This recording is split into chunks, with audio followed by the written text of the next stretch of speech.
Somehow, while trying to cut the time of the video down from 30 minutes, I made it longer. So I'm not going to make this pre-intro too long. I'm just going to touch on a couple things, and I am going to try to make these reviews a little bit shorter because I know they're a little long-winded, but I'm trying to cover all bases, and I'm saying the things that I would want to hear somebody who's reviewing a gun say, being fair about how all of this information is applicable or not applicable to the firearm given the scenario / circumstance. So that's why sometimes I can be a little bit long-winded, and I know it's not a popular take for everybody, but that's just me. I try to be very fair and objective with things, but then also explain where I'm coming from, if that makes sense. So camera got fixed with this review. I got it set up to where it's nice and focused, so that's a good thing. But I wanted to point out that I did have, and this is something that I could see myself or other viewers not liking. I had the same thing with the Shadow Systems. I have a pro and a con that are the same, but given the context of how they are applicable for the firearm in that specific context is why it's a pro and or a con. So please watch and do forgive me for doing that, but I really, it's hard. These firearms are very, very nice, and especially this one, it did a great job. And I could pick out so many different pros, but I wanted to lump in a lot of things together, the things that stuck out to me, which was the entire package. I called it the total package. So yeah, that's all. Please enjoy. Watch all the way to the end. I know it's a long one. If anything, listen to it like a podcast whilst you're driving. I do that sometimes, and it helps instead of trying to sit down and watch an entire podcast or review or something like that. I just have it playing in the background as I'm doing something else. So if that's a possibility for you, please do so. I really enjoyed it. I had a lot of fun. This was a great review, a great firearm. I look forward to shooting it more, and I look forward to the big brother, the Radian Prime. Yep. All right. Well, thank you so much. Enjoy, and we will not see you in the outro. There's no outro. This video is intended for educational and informational purposes only. All firearm handling shown is performed by trained individuals in a controlled environment. Always follow the 4 rules of gun safety. Number 1, treat your firearm as if it is loaded. Number 2, never point a firearm at anything you do not intend to destroy. Number 3, keep your finger off the trigger until you are ready to shoot. Number 4, be sure of your target and what's beyond it. Comply with all local, state, and federal laws regarding firearms. Do not attempt to replicate any action seen in this video without proper training and safety measures. The creators assume no liability for misuse or unsafe practices. Sorry. Really quick. I just looked it up, and yes, the Walther P99 and the TP9 from Canik they share a lot of parts, and so that's why we see a lot of these different hardware that's similar on both guns, both firearms, both manufacturers. So I didn't go too far into it, just a cursory check on Google and see what they said, and they do share parts, mostly the TP9 and the P99. I'm sorry, TP9 and the Walther P99. They are very close together, but Canik is a separate entity. Walther is a separate entity. They're not in cahoots together.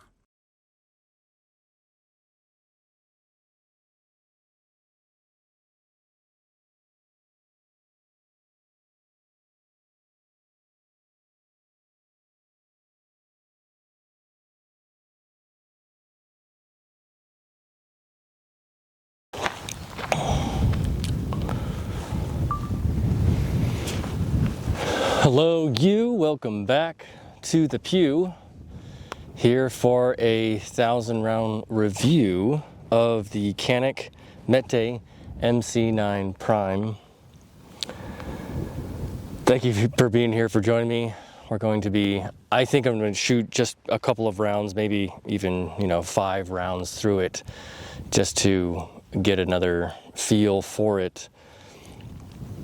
I can say really quick before we get going, I shot this months ago, and I haven't done a review because I was getting into the swing of all this YouTube stuff, so forgive me for not having this out sooner when it's on the top of my brain. But some of these some of these reviews will be like that, where I review a firearm after I have shot 1,000 rounds, and I have gone through a bunch of different firearms, which I take notes and I jot down what my positives and negatives were at the time. So yeah, let's jump into it. I'm gonna go over, like I said, the format for these reviews is I am not basing my opinion and my pros and cons, the 3 pros and the 3 cons, off of anything, the news media, social media, any personal reviewers or friends of mine, if they do have this firearm, what they've told me. Take it with a grain of salt. I always want to try it for myself, do the investigation on my own, because everybody has a different opinion. Everybody has a different experience, right? So you drive a car that everybody has, and you may get a lemon, or you may get a good vehicle. So I take that into consideration too with these firearms, and that I hear a story about somebody like, for instance, SIG P320s. They have a lot of flack for that firearm, and I get it. It is what it is, and I feel very fortunate to not have or have had that experience, whether it be, you know, positive or negative. It is what it is, and I just give my take. But then I also tell people that I meet, or the viewers that come to my channel, hey, this is just my take. Please figure it out for yourself if you are interested in it, which, whatever you like, the aesthetic, you are looking forward to the trigger, you like the grip, you like the price, whatever the case is, yeah, definitely check it out. Or if you can, rent it or have somebody who has it to try it for yourself, then you can start to formulate a better choice of what you're going to do with purchasing the pistol or otherwise firearm. Okay, so I'm gonna use a Works holster. This is inside the waistband, and it's for I think it's for a 7A or 7 TLR7 light, which I never put onto this firearm, just because I wanted to, after I purchased it, I put on the MePro, is it MePro? Yeah, MePro light, that I was just going to shoot all the firearms organically without any sort of modifications, given the purchase nature of the firearm. If it was used and had some other aftermarket stuff on it, then I couldn't help it. But in this case, this is brand new, so I did take off the plate, which I haven't had time to put it back on, but so be it. There we go. Okay. So it is clear. I did have the guest star shoot it, the guest shooter, take a couple of rounds through. We did some hollow point rounds because I wanted to see if it would run. And so I haven't had a chance to go thoroughly and clean it. I did clean it after the 1,000 rounds, but then I shot 50 through it and haven't cleaned it since. But yeah, let's just jump into it. I'll give the cons first, which, let me tell you, the cons list was very tough. It was very tough with this pistol. First con for me is the slide stop.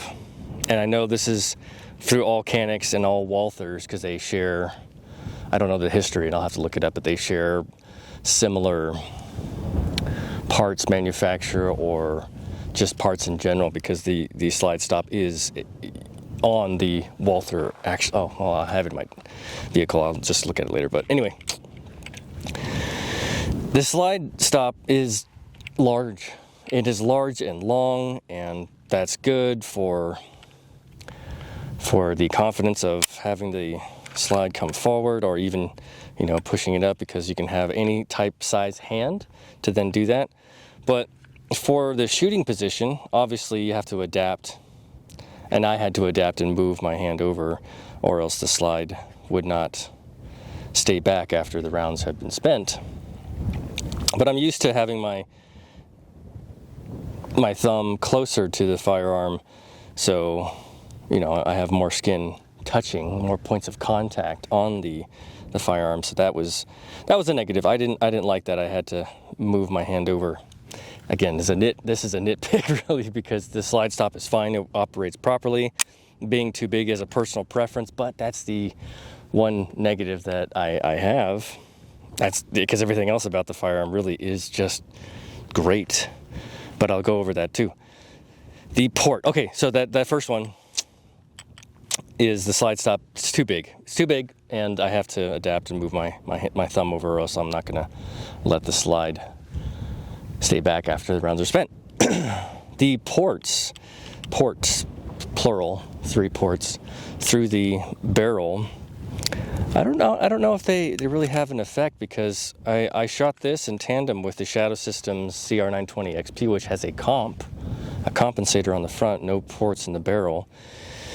And that thing shot smooth, real smooth. So I don't know what it is about these ports, but it didn't feel like it mitigated recoil as well as the compensator on the Shadow Systems. Of course, it's a different gun, different platform. It's just like the Glock. This is a completely different platform than that of the Shadow Systems or the Glock-esque platform. So I don't know what it was, but it's intriguing, and I definitely want to try out that new Canik Prime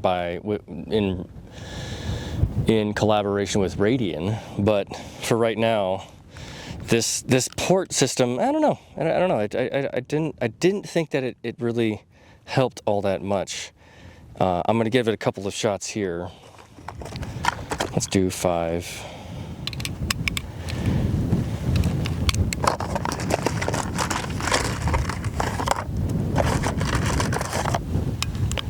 This is 115 grain Herters full metal jacket.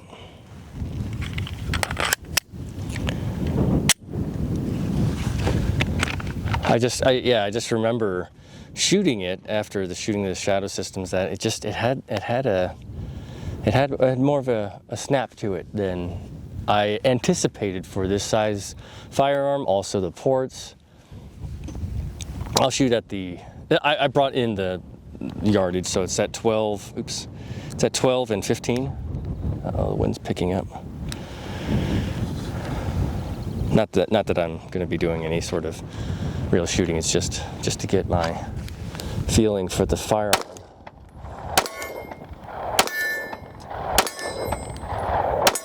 Yeah, it feels good. It feels good to shoot, but it's just a little snappy when you fire it. And like I said, I don't know if the ports are doing their job, but I just noticed with the Shadow Systems that you could just ease into the firearm and it wouldn't have that snap. Maybe that's fixed with the Radian. Maybe that was the needed fix, was an actual compensator on the end instead of ports. So number 2, con, those ports, I don't know if they did the job they're supposed to do, but it just felt a little bit snappy. And then the third con that I have with the firearm, yeah, that's right, it's a hot take. A lot of people are gonna be like, you're a little load of malarkey. The trigger, it is a con. Go ahead, blast me in the comments. The trigger is a con. Hear me out, because of all the times that I've been talking about what the purpose of this pistol is used for, or mostly going to be used for, is EDC. And I'm going to be carrying it more than the Shadow Systems, because that thing didn't run 147 grain. 147 grain full metal jacket, which is the flat bullet, and then also didn't run hollow point. It did, but the first shot hung up, failure to feed. And I was like, oh. And I'll have to do a comparison where I run through the paces at least 100 rounds with all the EDCs that I carry. But anyway, that's off topic. The Canik I'll be carrying. I'll be carrying it, and I want the trigger. The trigger pull itself is, there's the 3 places, right? I like how it's not engaged. It's to the wall. There's no hang up anywhere. Wall, and then brake. Reset is nearby, brake. That's perfect. I think those 3 positions, that's what we would like on a pistol, on a firearm. And I'd say the poundage is about, I don't know, I have my tool actually, I have to bust it out here. The trigger, oh, it's in another bag. Anyway, the trigger pull is, I think I read, is 3 to 5 pounds, or 5 pounds probably. 5 pounds probably. I'll fix it in post. But I had some unintentionals when I was firing this firearm, and again, that's not necessarily a negative, because I've had a lot of unintentionals with other pistols, and including the dagger, compact and full size, because the trigger was just light light on the draw, and I had some unintentionals. Anyway, it's just it's very unforgiving. There's no room for second thought, right? And of course, in a high stress situation when you're carrying an EDC, again, I'm not speaking from experience, and I'm not speaking for anybody that has or hasn't had that experience, but I personally would want a little bit more, maybe even squish, some sort of second guess, not second guess, but more resistance. Now, if I know, let's say I know I'm going into a gunfight, or I'm going into a war or something, hypothetically speaking, let's say, then sure, okay, I'll take the pistol all day long, because there's no question, and I'm gonna want to hesitate. But for everyday carry, who knows? There may be a situation where you have a choice. We all have a choice. We all have a choice whether or not to do something. And I've watched videos of clear situations where a person was attacking, threatening with a knife or even a gun, and a police officer had their firearm drawn, pointed at them, and they did not shoot. They de-escalated the situation. They got the person to calm down, put the knife down, sit down, and talk. And I know I'm going to get lambasted too for a lot of 2A people out there, like, oh, you should have killed them. They're threatening and everything, but who knows? And we can't say every situation is the same. Every circumstance isn't going to be the same. Every scenario is going to have its own dynamics and nuance to it. So it could have ended, and justifiably so, with if the cop was carrying this type of firearm, or with a type of trigger that was very sensitive, and it just shot the guy because tensions were high and adrenaline was pumping, and he didn't need to die, quote unquote. So I'm of that fair mind where it's like, well, either way, it could have been a good shoot, and it is what it is. But for me, I'd like to know that if there's if there's the chance, or if you have the ability to bring it down to where you don't have to use that deadly force, even though you're drawing it to engage with deadly force of like kind, because there's a threat for bodily injury or harm or death, most likely death, because you're not going to draw your firearm unless there's a life-threatening situation. I'd still like to know that there's a possibility to, hey, let's not do this. And I know you see those videos of cops getting into that all the time. So con 3 is the trigger. I would like a little bit more, but that's not the purpose of the Canik. That's not the purpose of this firearm. And same thing with the Walther. They're both very not sensitive, but they're very ones and zeros. It's either on or off. There's no in between, which is also a good thing. And that's something that I was thinking of maybe putting that as a pro too on. I think it's an honorable mention for sure, but I was thinking about making it a pro as well, kind of like what I did with the shadow systems, making the ergonomics a pro and a con. But I think I need to change that. Anyway, the con, yeah, for the trigger, because there's nothing else I could find for the firearm. It's really, really awesome. It's kind of a nitpick, same thing with not the port, but the And the port's also subjective, because what do I know? You know, I'm not an expert. I can't, I don't know how much gas is coming out and how much recoil is being used. There's other channels that do that. They have a mechanism where they put it on and they shoot, and it shows the angle in which it recoils. Anyway, I'm not that expert. I can't say. So that's also something subjective, but this is all subjective. This is my take.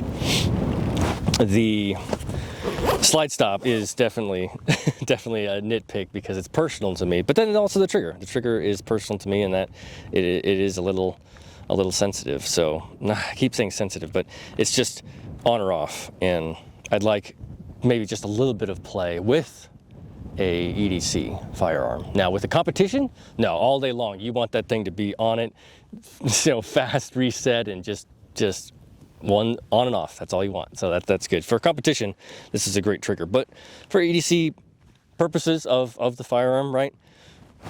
I would like a little bit more forgiveness. Let's just say forgiveness for that. Okay, so those are the 3 cons, which mostly, I'd say mostly, but they're all subjective. They're all subjective in of my opinion after shooting 1,000 rounds. Now, the pros. Let's go to the pros. And tell me what you think. Tell me what you think about if you have this, if the pros or cons, I'm sorry, if the cons match up with yours, or you can see where I'm coming from, whether or not you agree or whatever. That's okay, because we don't have to agree that it's the trigger should be, or I like the trigger that's a little bit more, has a little bit more forgiveness, let's just call it. That's okay, you don't agree. And a lot of people may say, you're dumb. You don't know what you're talking about. So that's okay, because that's just my take. And I not that I don't want to jump on the bandwagon with everybody saying that the trigger's great, but for what it's used for, what its intended purpose is, and you don't have to use it as an EDC, but most people would, and I would like a little bit more forgiveness. Let me know what you think about those cons. Pros are just the overall package. Come on, let's start from the beginning. The grip. When you put your hands on the grip, you have the texture up here. You've got the texture all the way up. The grip, you know, the grip texture goes all the way up to the slide just about, and across you have that confidence to know, and wrapping around doesn't have it underneath that I think that would rub it a little raw, but the texture, and it's aggressive enough that it's not going to bug you, but it's not going to let you go either. So, and it goes there's no space that it doesn't cover. It's just completely covered the firearm. And then you have the texture out front for your thumb. There isn't a little dimple right there for your maybe a gas pedal, but that's okay, because they took care of that with the texture on either side. The trigger guard, which is another big point for me of shooting and handling the firearm. Now, this is all part of the pro of, let's just call it ergonomics. Let's just call it the ergonomics / entire package or whatever, ergonomics. The trigger guard, it has the texture out front, so I have something to grip onto with my index finger as I'm pushing down. The undercut here, the little swell, or the little undercut for your little finger as you're resting it underneath. That's nice. The undercut for the trigger guard in the back next to the grip is great. It has a little swell, the magazine well is flared, and also helps keep your pinky from, slipping off. So that's confident right there. Beaver tail, the slide is high enough that the beaver tail doesn't have to be too pronounced. I'm not going to get way up here, because then I can't even reach my hand around to the trigger, so it has to be here. It's never going to give me any slide bite. The Picatinny rail, that's great. Something else that I noticed that I just point out is the guide rod with the spring. The spring guide rod is metal. And there are a couple pistols, I think the Echelon maybe, I'll have to go back and check, but they're plastic. And I find that interesting. Some of them are, very few are plastic. Most of them that I checked, all the firearms that I have, are indeed metal. So that's a positive. It'd definitely be a negative if a con if I come across a pistol and I shoot it, which I have, and I got to go take a look at it. I'm definitely going to check those to see if that has a plastic guide rod or guide spring guide rod, or a metal one. Sights are good. I kind of wish they were Triticon, or not Triticon, but they were tritium.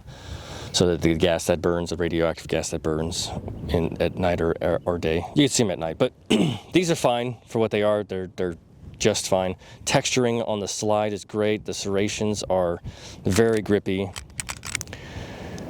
The slide stop, I already mentioned that. The slide release, magazine release is good. It's fine. It's fine. I know I like a little bit more punch out, but it does the job, and I'm not gonna nitpick that thing. Yeah, so the pro that I have is the ergonomics. Another pro that I want to point out is the trigger. The trigger is for what it is good, and it's a great trigger in the sense that there's 3 positions. It's not engaged, wall, break, and that's it. And I can appreciate, objectively speaking, I can appreciate that type of trigger. And I know maybe some of you say you can't say it's a pro and a negative, but if you look at it from a perspective of my personal take, which I wish I had something for an EDC that was less of that type of trigger. At the same time, for the pistol of what it is and how much it costs, it was $650 I bought it for, and it comes with that type of trigger, which you have to pay for, and a lot of people, they pay for that specific type of trigger where it just has those 3 positions. This is a positive. It's a positive and it's a negative for the gun that it's on. Now what is it? Oh, the Rival S, which I have, and it has that type of trigger. Whew, I can't wait to shoot that thing. That Rival S, it's a silver steel frame, just gonna be a runner. I can't wait to shoot that. So that trigger on that gun makes sense. The trigger on this, yeah, it's a positive though. It's a positive because of what it is, and I wish it wasn't on this gun, but it's still nice to shoot. It is nice to shoot, and I do appreciate the trigger for what it is on this firearm. And I'm making it both because honestly, I can't find anything else wrong with it that I had to put it in that con area. So. And then, well, I mean, I mentioned all those positives with the grip and the ergonomics of the entire firearm. Shooting wise, that could have been a negative. I'm going off the cuff here with, but that was the port anyway. So yeah, the capacity is great. That's definitely not, but it's kind of expected, the slim line form factor of the firearm with the magazine capacity. Potentially, you could have, looking at my notes, 18 rounds plus 1, so that's 19. I'm shooting 10 rounds, as you know, through 10-round magazines. So you can have that many rounds inside this form factor of a pistol, and that's great. And also for the price, that's amazing. The price is $650, which is it's fine. I think it's fine, and that I'm not going to lump it into the categories of pros and cons, because you can get a Legion, I'm sorry, not a Legion, but a Peggy 365X macro for $800, and then a Glock 43X. But that I don't like to put that in this category because the capacity isn't there. And even if you do I forget the company of what you do aftermarket for the Glock 43X, but it just does not have the capacity like this, or the Shadow Systems, or the Macro X Macro, 365, and the Hellcat too, the Hellcat Pro, and the Hellcat Pro I think is also 600. So it's that class. Well, although the Shadow Systems is 800. So these are, that would be a negative there. But for the purposes of this firearm and then the class that it's in, the expectation is slimline, high capacity, conceal carry, relatively easy to shoot. Excuse me. So the last pro that I have in an optics cut too, that's goes without saying. Gosh, yeah, I don't have all the pros were listed in the ergonomics of the firearm. So the reliability, that was another huge one, which I don't know if I could put that in there, because I think in this day and age, you know, we have such low standards. I'm going to go on a semi rant here, but this day and age we have such low standards where back in the day it was the gun is going to shoot anything you put through it, like the Glock, right? The Glock, you throw anything in it, boom, it's going to shoot. Now it's like, oh, we have a break-in period, which we've accepted as the norm, as the standard, but it's like, wait, well, how come? You know, why do we have to accept that as a standard now?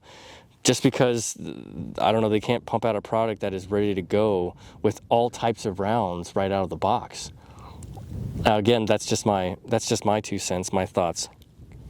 And hold on, this is bugging me.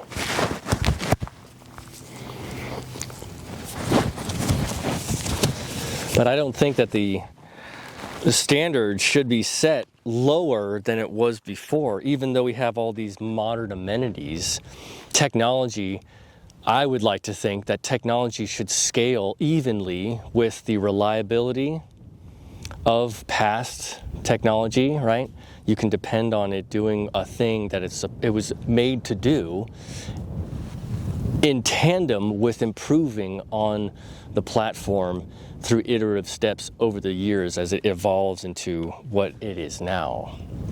The Glock, obviously, right? People were upset because it didn't evolve, but it stayed consistent. And so that definitely is a positive in that sense. And so, okay, then the last pro, I'm going around in circles with this, but yeah, the last pro, what I'll say is it was reliable. And all that to make mention is that it shot through every round that I put through, including some of the hollow points. So the reliability was there with 1,000 rounds. Now, I didn't do a 1,000 round torture test. I did do cleaning after every 100, and I did a good clean. You saw I have it in my video series. I'm not going to link to it. You can check it out in the 1,000 round review series with the Canik METE MC9 Prime. But it shot through all the rounds, unlike the Shadow system, which had a break-in period in the beginning, and then it wouldn't shoot through 147 and had a couple hangups with 124. Okay, that's the last pro, because there's just so much about the firearm that works well, and I don't want to, I don't want to make mention of things that little things that are expected to be there given this platform and being a carry pistol. So yeah, I can't say, oh, optics cut, because that would be lowering the standard again. If I said, oh, it's got an optics cut, well, it's kind of expected that it does. And if it doesn't, then you wouldn't buy the pistol for $600 as opposed to a Hellcat, because the Hellcat comes with all of that stuff, and it's only $600, $650, $700, whatever. So yeah, we can't bring down that standard and say, oh, it has this thing that every other firearm in its class already has for less the price, because then the firearm would just die, and the companies would know that. They're not going to produce a firearm, well, allegedly not going to produce a firearm. I would think logically you don't want to produce a firearm that doesn't have all of the current technology and improvements like other companies have put out their product of like kind, and have it cost more money and less functionality, less features. So, pro, reliability. Last pro is that it shot through all of the ammo, because it shouldn't be a pro, but I'm going to list it as that. And time will tell as well where it lands as I shoot more through it and get more rounds into it, which I think I'll make, instead of doing full reviews of it, like doing the 100 round reviews, I'm just going to do like shorts, and I'll just splice together another 100 rounds that I shot instead of doing an entire video to make it quicker. So I'll try to get like 2,000 or 3,000 rounds through it, along with all the firearms that I have. But yeah, so those are the pros and the cons of the firearm. Now go to my opinion and what I think, who this applies to, and what it could be used for. Absolutely EDC, absolutely everyday carry. It could be, oh gosh, I'm having trouble with my facial hair here today. I apologize, and it always happens. I'll just cut this thing off, right? But it can't, I've been growing it for so long. Okay, enough of that facial hair rant. I guess you could carry it for competition. It's got capacity. I don't know what the rules are with all of the different types of competition classes, but I don't know. Maybe it could. I'd like to see that. I'd like to see somebody make a run at this METE MC9 Prime in the competition world. But mostly EDC, and this is definitely a gun that I will carry in rotation for my everyday carries because it shot through everything. It did well with the hollow points, some of the hollow points of which is 147, I think federal. And for a new shooter, I think for a new shooter, for a beginner, because it's $650, it's a little pricey. It feels good. I think for, let's say, for somebody with smaller hands or a woman that would want to carry it, it's a little big for a purse carry. I think it would be a good gun for someone with smaller hands or a woman to get into it and have it after they've learned the fundamentals, because this is a great gun. And the trigger too. I think the trigger would, I don't know, I just think the trigger would be kind of not scary, but and I'm not thinking it's going to be intentionally intimidating, but it'll surprise you. I think it would surprise a new shooter, so they would get used to it, of course, because once you fire it a couple times, oh, okay, that's where the break is. This is where the wall is. All that stuff. That's just what I figured it out. So yeah, it's EDC for sure. Somebody who's experienced, someone who's new. I'd say someone who's new. Let's wait. Get them. Let them try this on after they've shot and gotten the rudiments down. But as an EDC, 100%. The price is generally, average. It's not bad, and so I that's why I got it, because it was all great. But the ports, I wish the ports would do more. Maybe that Radian Prime is going to be different. So yeah, that's my opinion. That's my take. I don't have any other hot takes, I don't think. Mostly the trigger. I know I'm going to catch a lot of flack for that, but that's just me. That's just me and the purpose that I'm doing. So this is the Canik METE MC9 Prime. All the good stuff after the 1,000 round review. I enjoy it. I'm glad I have it. I'm not going to get rid of it. I think it's a great pistol for what it is, and I'll get the Big Brother coming out that just was shown at SHOT Show this year, and we'll go head to head and see the difference. And I anticipate this one might have a little bit more snap. But tell me what you think. Tell me what your Canik METE 9 Prime and MC9 Prime experience has been, and if you agree or don't agree with my rulings, that's great. I love to hear it, and tell me why, and I'm sure it will make sense to me. This is just my take. I am not an expert. I am just shooting 1,000 rounds and more with these firearms and enjoying the sunshine and the time I have to share these things with the community. Pick up your brass. I just had 5 rounds. Wash your ass. Be fair. Be fair when you can. Be kind to those who have a differing opinion, because you may agree on a lot of things, you may not agree on a lot of things, but the big things that do matter, if they're like, I love killing people, then all right, then you gotta set them aside, call the cops. But if you agree on the principal things, be fair, and treat people with that fairness. Say hi to your mom for me. And they're not gonna have an outro. So that is all for today. Like and subscribe. Comment, recommend. Thank you so much. I appreciate you. Yes. Okay.